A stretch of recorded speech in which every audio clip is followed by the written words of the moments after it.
The saga of the three lions in the European Championships is quite the tale. England, the birthplace of football, has had a bit of a rocky road when it comes to the Euros. Despite the passion and hope that comes with every tournament, they've never managed to lift that elusive European Championship trophy. Their solitary major triumph remains that legendary 1966 World Cup win on home turf. It's a bit of a classic, that one. Euro 2020 was a special one for England fans, though. It marked the first time the team ever reached the final of the Euros, and it was their first final of any kind since that unforgettable day in '66. If you're counting, that's a whopping 58 years without a major final appearance. Including Euro 2024, England has had a crack at the Euros 11 times since the tournament kicked off in 1960. Back in 1968, England managed a third-place finish in Italy, though it's worth noting that only 4 teams competed that year. Then, of course, there was the heartache of Euro '96, played on home soil. England made it to the semi-finals, but bowed out to Germany on penalties, with a certain Gareth Southgate missing a crucial spot kick. The Three Lions also reached the quarter-finals twice more, in 2004 and 2012, only to be knocked out by hosts Portugal and Italy, respectively, in dreaded penalty shootouts. And who could forget the infamous Euro 2016 exit? A shock 2-1 defeat to Iceland in the round of 16, even after Wayne Rooney put England ahead with an early penalty. On 4 other occasions, 80, 88, 92 and 2000, England didn't make it past the group stages. There were also 5 times they didn't even qualify for the tournament, in 1964, 72, 76, 84, and most recently in 2008. And here's a kicker: no team has played more matches at the Euros without winning the tournament than England. It's a bit of a love story with the Euros, just without the happy ending so far, but hey, there's always the next tournament. But there's the eternal question: will it ever happen?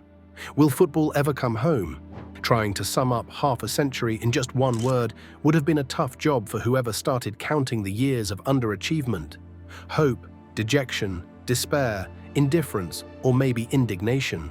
When you break down the anatomy of England's consistent failures since 1966, the year they won the World Cup, there are a few recurring themes: penalty shootouts, qualification crises, dodgy refereeing decisions, agonizing misses, and just being outclassed.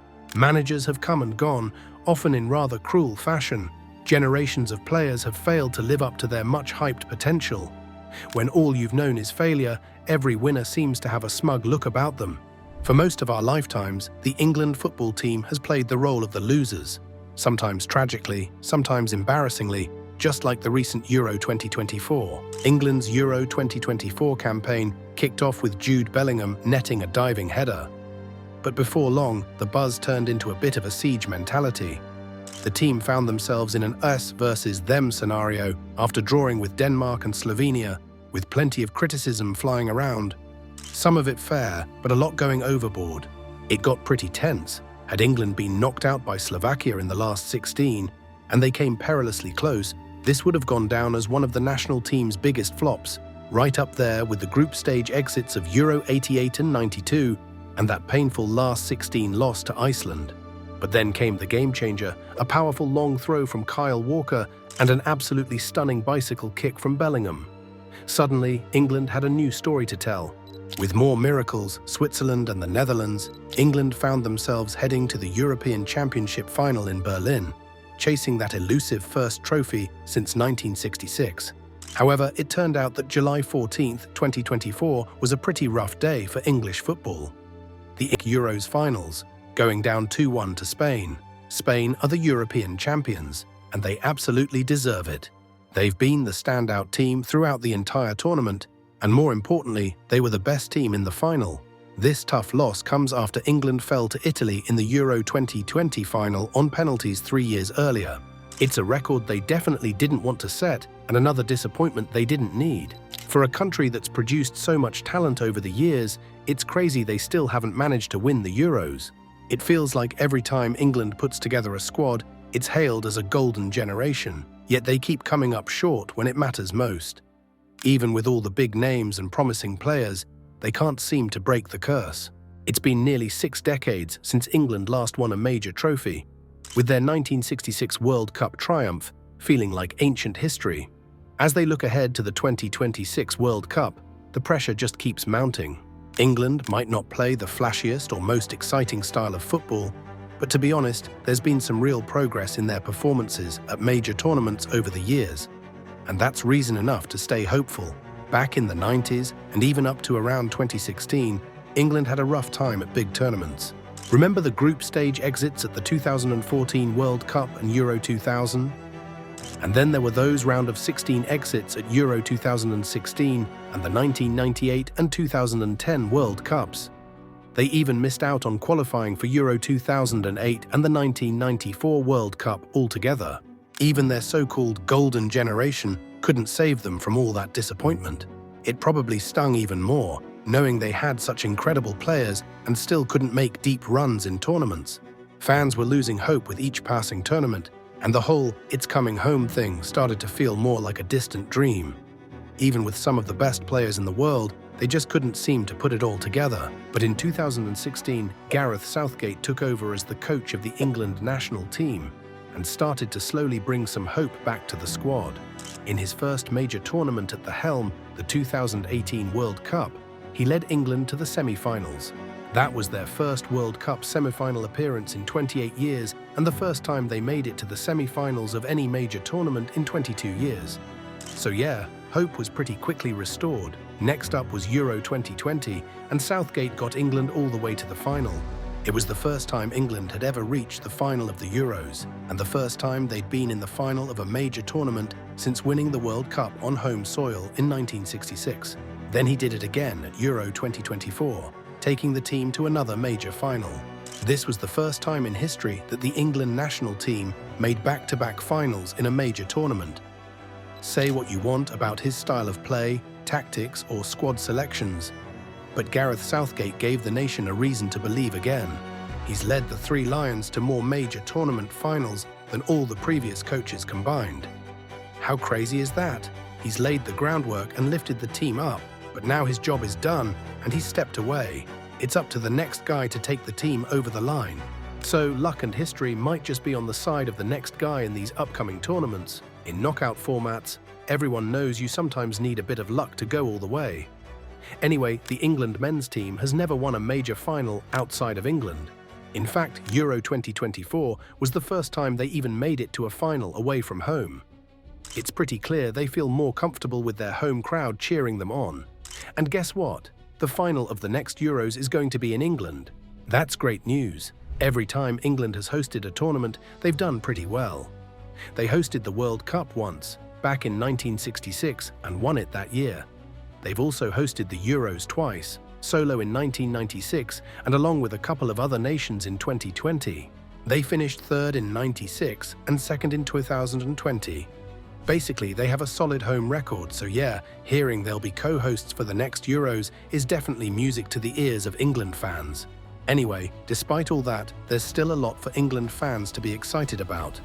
There's a new golden generation of players, and a lot of them will only be in their mid-20s by the next World Cup. They're just going to keep improving and likely develop better chemistry on the field. Back in the 2000s, England had what everyone called their golden generation. A fantastic squad filled with legends. The only catch was other national teams had even better squads. Teams like France, Germany, Spain, Italy, the Netherlands, and even Portugal, just to name some European ones, had better overall talent and chemistry. So, despite how good that English team was, they never really got close to winning big. Fast forward to the last 5 years, and while this England squad might not be as star-studded as the golden generation, the 2024 Euros felt like their best shot at finally snagging a major international trophy since 1966. It's become a bit of a running joke that England tends to falter in big tournaments. I mean, they've only won one major trophy in their history, but to be fair, only 8 countries have ever won the World Cup, so most teams haven't even come close to that. Still, unlike most teams, England can claim to have invented modern football and host the richest, most-watched league in the world. So anything less than being number one feels like a letdown for a country with such a big footballing reputation. There's been a lot of talk about Gareth Southgate's tactics, or lack thereof. Some of the criticism is valid, especially when it comes to his substitutions and game management, which can be a bit uninspiring. Yeah, Southgate's reached 2 Euro finals, But if you're using that as his main defense, you've got to consider the context. England's had some of the most favorable draws compared to other major European nations, and with the talent they've got, they should be dominating almost every other international side. To keep it simple, it really comes down to two things: his tactics and his management. For years now, Southgate's been getting flack for his defensive style, often being labelled as someone who parks the bus. Whenever England takes the lead, Southgate loves to park the bus, and almost every time they face a decent team, they end up losing. Take the 2018 World Cup semi-final against Croatia, for example. England went up 1-0 in the first 5 minutes, but instead of pressing forward, they took a step back. Croatia equalised in the 68th minute and scored again in the 109th. And England lost because Southgate refused to make any changes, choosing instead to play defensively and try to protect the lead. You could give him a pass since it was his first tournament, but then he did the same thing in the Euro 2020 final against Italy. England scored super early in the 2nd minute, and then, surprise, surprise, parked the bus for most of the match. Italy kept pressing and eventually equalised, forcing the game into penalties. Everyone watching could see something needed to change, but Southgate didn't do anything until it was too late. And then, for some reason, he had the youngest and least experienced players take the crucial penalties, including 19-year-old Bukayo Saka, who missed the final penalty, and England lost again. England's opponents have generally been on the weaker side, giving them arguably the easiest path through most major tournaments. And when they did face stronger teams, they rarely came out on top. In the 2018 World Cup, they were in a group with Tunisia and Panama, then faced Colombia in the round of 16, and Sweden, who just about scraped into the quarterfinals before blowing the lead against Croatia in the semis. In the 2020 Euros, they were grouped with the Czech Republic and Scotland, and then took on a weak German side during the round of 16. They moved on to play Ukraine in the quarterfinal and then Denmark in the semis. The 2022 World Cup was a breeze too, with a group consisting of the United States, Iran and Wales, followed by Senegal in the round of 16, before they were knocked out by France in the quarters. But by far, the worst and luckiest performance I've seen from them was in the 2024 Euros.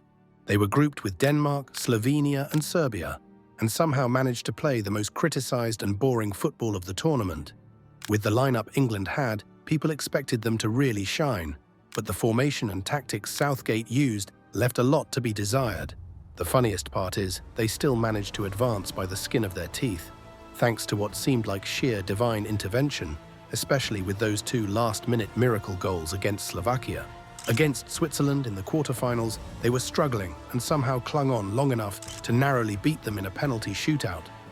Then, in the semi-final against the Netherlands, in a tense 1-1 match, Southgate brought on Cole Palmer and Ollie Watkins in the 80th minute.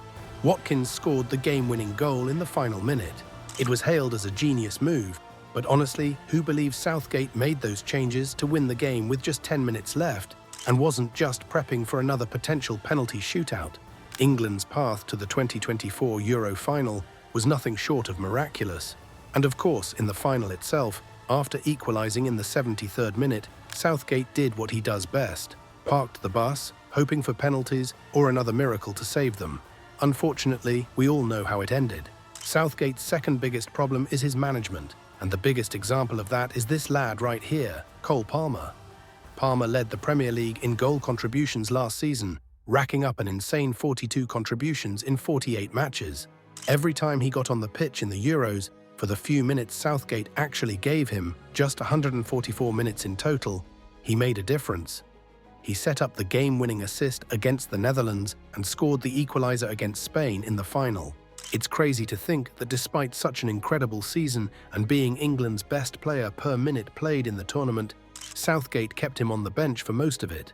But given Southgate's history of favouritism and questionable decisions, it's not exactly shocking. Then you've got players like Fikayo Tomori, who's been left out of the squad for long, despite being one of the best English defenders. Southgate also seems to have a habit of not playing players in their natural positions, filling out the starting 11 with big names, and putting some of the best players out of position, like playing Jude Bellingham as a winger and Phil Foden almost like a forward. It's clear that Southgate's tactics haven't really improved over his 8 years as manager. The only thing he seems to have done is improve the team's emotional chemistry and maybe help bridge the gap between the media and the players, but that's about it. England needs a manager who's willing to take risks to win. And now, with Southgate's era coming to an end, if England doesn't find the right manager to harness this young and talented squad, it might take long before they get another decent chance. The psychological burden on the England team is arguably heavier than any other nation's. All the failures can really weigh on the players' minds. But is that starting to change? I think for the generation that came through during the Rooney era, those born in the 80s, they probably carried a lot of that baggage because expectations were still pretty high back then. But the generation that played from Hodgson's time onwards, and definitely the Southgate generation, don't feel that burden as much because expectations have been lowered so much over the years. Spain's success has highlighted a challenge for England. Unlike the Spaniards, English players have often been seen as less skillful. There's still that crippling fear of making a mistake, which often leads players to take the safe option rather than going for that killer pass or move. Some players can hack it in the English league, but when they step up to the international stage, they're just not good enough. And the managers who pick them are partly to blame for that. One other big issue for England is that some players and a lot of fans would rather see their club win a major title than the national team. England is very tribal when it comes to club football. Take Liverpool and Manchester, for instance. They're so close geographically, but the rivalry between Liverpool and Manchester United was intense, especially in the 2000s. Players would snub each other on England duty because of it. They even barely spoke to each other, and it wasn't great for team spirit. But things seem to have improved with the current England team. They clearly get on better, and we're seeing more technical players getting regular game time. England has definitely stepped up their game on the international stage in recent tournaments. You can really see the improvement, and the vibe around the team is way more positive than it was back in the 2000s.